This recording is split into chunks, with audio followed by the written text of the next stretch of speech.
Hey everyone, I'm Zakar, and today we're going to be going over my newest build that I've been doing for ESO PvP lately. I've been having an absolute blast with this one. It is pretty tanky. It has some really good damage as well. So I hope that you guys enjoyed. As we get started, if you could just do me one giant favor, hit that thumbs up button for me. That's all I ask you guys to do.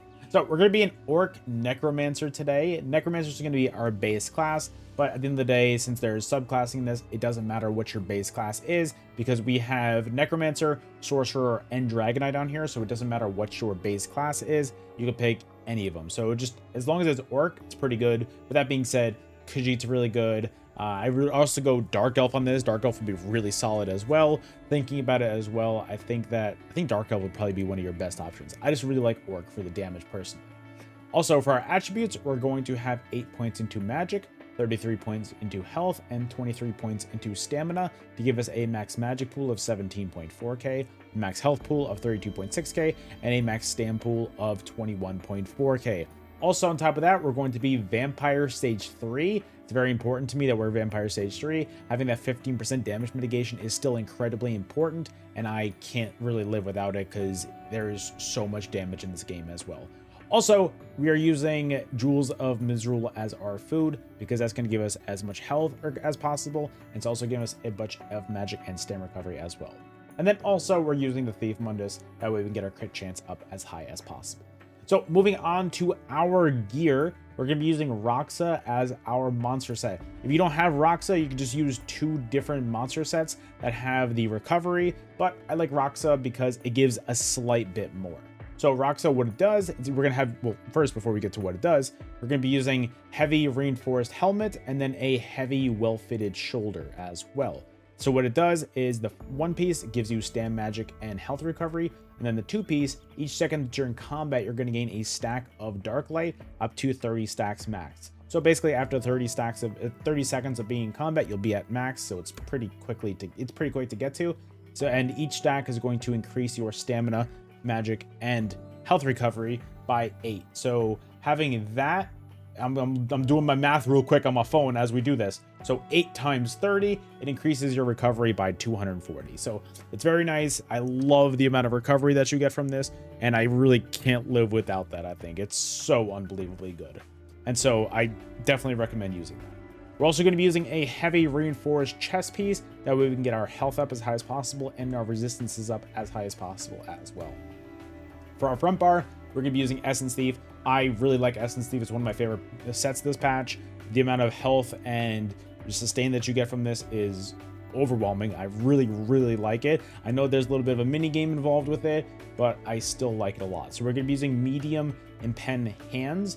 And what Essence Thief does, for those of you guys that don't know, it gives you 2 lines of max stam, a line of weapon and spell damage, and then dealing damage with a light or heavy attack is going to draw an essence from the enemy that pools near them for 5 seconds.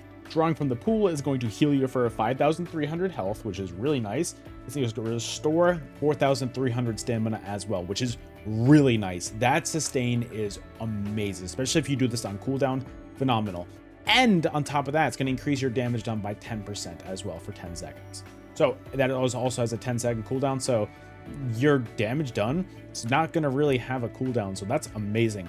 A great damage, great sustain. It's an all-in-one set, in my opinion. I really like it. So I definitely recommend using this. And I definitely recommend grinding this out if you don't have it yet either. Also, for our back bar set, we're going to be using Rallying Cry. Look, Rallying Cry, I know it's meta, but it's good. There's so much crit chance in the game right now, and just there's so much crit in general. I definitely recommend it. So Rallying Cry, what it does, it's going to give you a line of crit chance, max magic, another line of crit chance. And then when you critically heal, my words today, horrible. When you critically heal while in combat, while Battle Spirit is active, so that means when you're in Cyrodiil, Battlegrounds, a Duel, or Imperial City, those are the only places where Battle Spirit is active. Critically healing yourself or an ally is going to gain 1650 crit resist, which is insanely good. And then on top of there, you're also going to get 300 weapon spell damage. So it gives you, it's the same thing kind of as Essence Thief as well. It's going to give you defense, and then it's going to give you offense as well. I can't stress enough how much I like it.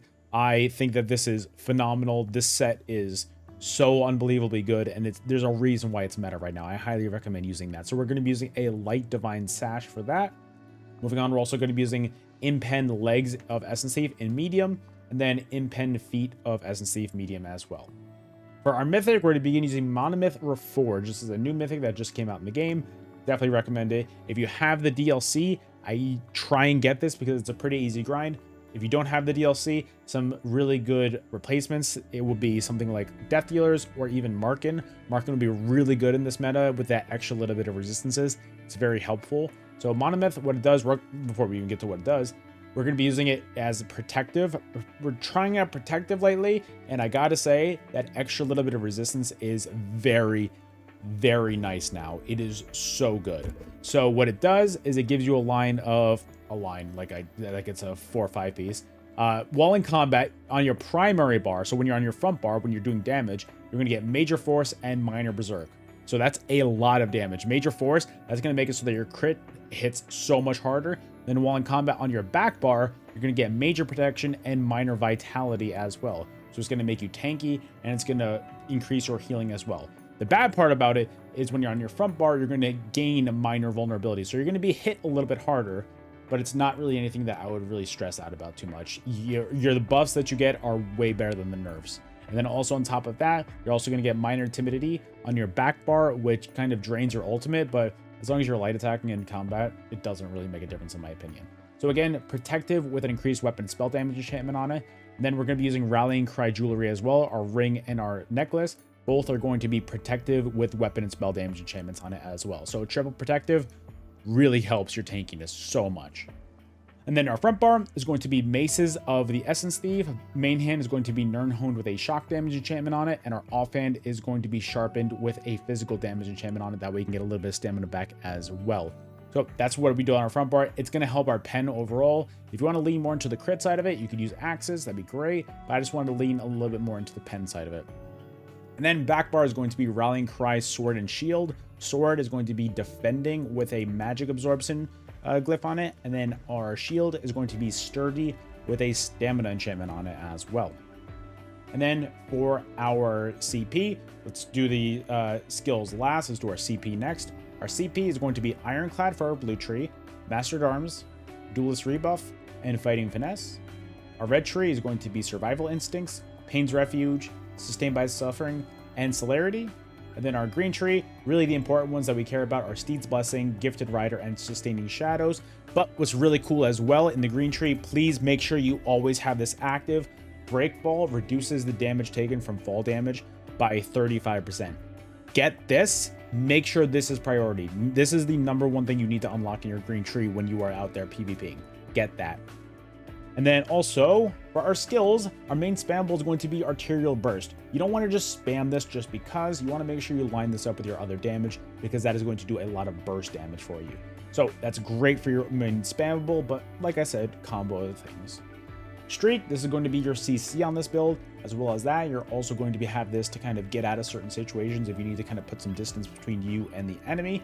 It's great for that. Flames of Oblivion, again, make sure this is active at all times because this damage, don't sleep on it. It is amazing. And then on top of that, you're going to be getting Major Prophecy and Savagery on both of your bars. So it's going to really increase your critical percentage on both your front and your back bar. It's amazing for your overall damage and healing as well.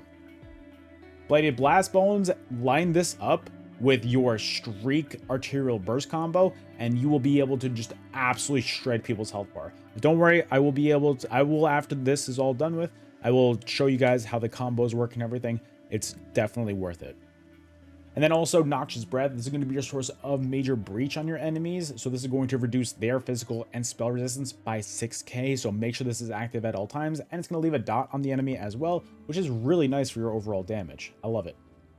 And then Dawnbreaker, this is an insane amount of damage. If you combo that with Blast Bones and Arterial Burst, that is so much damage. I couldn't imagine using any other ultimate on this build. I think that the burst potential between Blast Bones and Dawnbreaker and Arterial Burst at the same time, that amount of burst potential is insane, so high. And then also Crit Surge as well. This is going to be your source of Major Brutality and Sorcery, increasing your weapon and spell damage by 20%. Well, on top of that, dealing critical damage is going to heal you for 4,000 health, and that can occur once every second. So that's another reason to make sure Noxious Breath is on your enemies at all time, because that dot can crit, and if it crits, it's going to heal you. So make sure it does. And then also Hurricane as well. This is going to be your source of major resolve for now. Unfortunately, it's gonna get nerfed next patch. Next patch is not gonna give you major resolve, but for now, it still does, and it's still the best source of it. So this is gonna be your source of major resolve and your source of minor expedition. So it's going to increase your physical and spell resistance by 6k, and then also it's going to increase your movement speed by 15% as well. So make sure you use this, make sure this is active at all times. Resolving Vigor, a nice 5-second heal over time to help you get right back up to full health, and it's going to give you minor resolve, increasing your physical and spell resistance by 3k for 20 seconds. Also, Healing Soul, this is going to be your burst heal. This is going to be your scribing ability. So this is your crafted skill. Basically, it's going to give you a burst heal. It's going to restore 600 magic and stamina. And then on top of that, you're also going to grant major vitality for 10 seconds, increasing your healing received and damage shield strength by 12%. Make sure that's active at all times, because that's going to really buff your healing from both your vigor and your crit surge as well. And then your last two things are going to be Race Against Time. This is going to be your snare removal. So when you're locked down, you want to be fast again, press this, you're good to go. You're fast. It's awesome. Plus, on top of that, if you keep this up, this is going to give you minor force, which is going to increase your critical damage jump by 10%. So when you're on your front bar, you're automatically going to have major force from your monomyth. If you have minor force as well, you're going to be chunking health bars. I highly recommend it. And then on top of that, Spell Wall, this is going to be your ultimate on your back bar. When you're in those situations where you're taking a lot of damage, or if you want to go offensive, but you kind of don't want to take too much damage when you go offensive, use Spell Wall. You have a lot of damage on this build without your ultimates. Use Spell Wall. Trust me, it is really good. All right, so let me show you the combo real quick. So make sure your critical surge is always up. Make sure your hurricane is always up. Those two, they are very important. Make sure they're always up. Also, make sure your resolving vigor is always up as well. That minor resolve is a lifesaver, trust me. So between those, also make sure your Race Against Time is always up as well, so you're fast and you have that minor force up as well, so you rebuff. First thing I do as well is right before I go into combat, I hit my Flames of Oblivion as well. That way I make sure that that hits the person the second I get into fight, basically. So make sure your buffs are up. Go there, hit that Flames of Oblivion. I'm gonna hit my Blast Bones into Heavy Attack and then Noxious Breath. So Blast Bones, Heavy Attack, Noxious Breath. That right there is going to do a lot of damage on your enemy right there. And so you want to make sure that your Flames of Oblivion is reapplied. And then after your Noxious Breath goes out, you want to hit your Arterial Burst. So to show you guys as well, without buffing up, that way you can see the combo. It's Flames of Oblivion, because that you always want that up. Blast Bones, Heavy Attack into Noxious Breath, and then Arterial Burst, just like that. So one more time. That.